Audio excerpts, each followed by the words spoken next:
as optimistic about Bitcoin as we ever have been, but there are a few regulatory and tax uncertainties, and we had been waiting for the discount between GBTC and NAV to narrow. It was as high as 50% at one point last year when there was great uncertainty around all of the turmoil in crypto generally, and now it's single digit.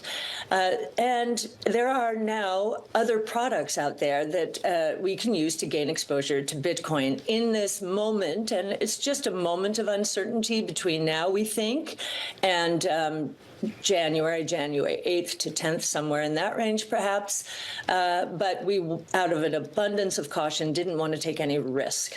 Mm-hmm. And I mean, let's get a little bit specific here because we're talking about the ARK Next Generation Internet ETF. The ticker there is ARKW. And I think what caught a lot of people's attentions is that you completely sold down your remaining stake of the Grayscale Bitcoin Trust. Instead, on the same day, you bought into the ProShares Bitcoin Strategy ETF. Of course, that tracks Bitcoin futures. It doesn't actually hold the physical Bitcoin. Can you explain that shuffle? What was the thinking there?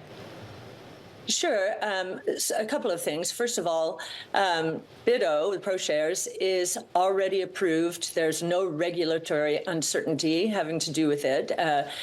So we chose to maintain our exposure through BITO for the time being. And as I mentioned before, there are some tax and regulatory uncertainties still as part of this process.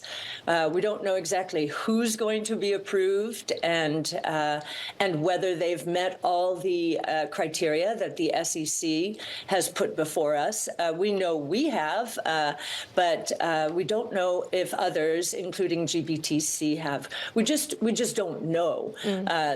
So again, out of an abundance of caution, and GBT's discount, again, it was as much as 50% relative to NAV. So not only have we enjoyed this year the run in Bitcoin itself, but we've had the nice closing of that discount. So it's been, double good news for us. But you've talked about January 10th, Kathy, I think in another report. Is that possible, whether it's you or somebody else, in terms of the first spot Bitcoin ETF actually getting approval?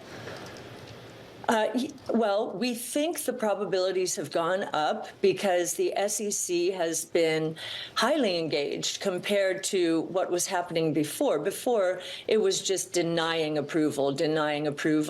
And we just kept putting our filing in again, try, Yeah.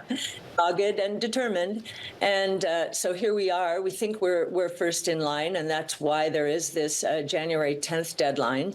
But we like the idea that the SEC has been so engaged, and it's not just with us, it's others as well. We think a number of funds could be approved at the same time.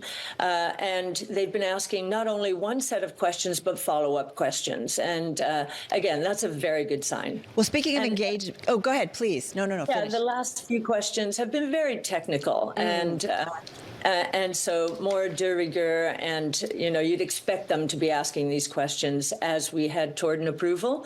Now, it's not 100% certain, and so we want to make that clear as well.